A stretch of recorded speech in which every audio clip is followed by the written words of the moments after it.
Let's learn how to divide the number 1000 by 25 using the long division method.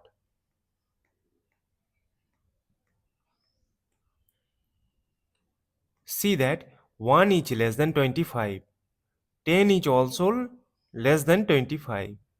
That is why we will consider the number 100.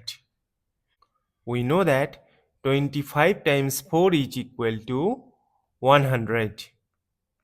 If we subtract, we get a 0. Now see that this 0 is less than 25. That is why we will bring down this number 0 here. But see that this is the number 0.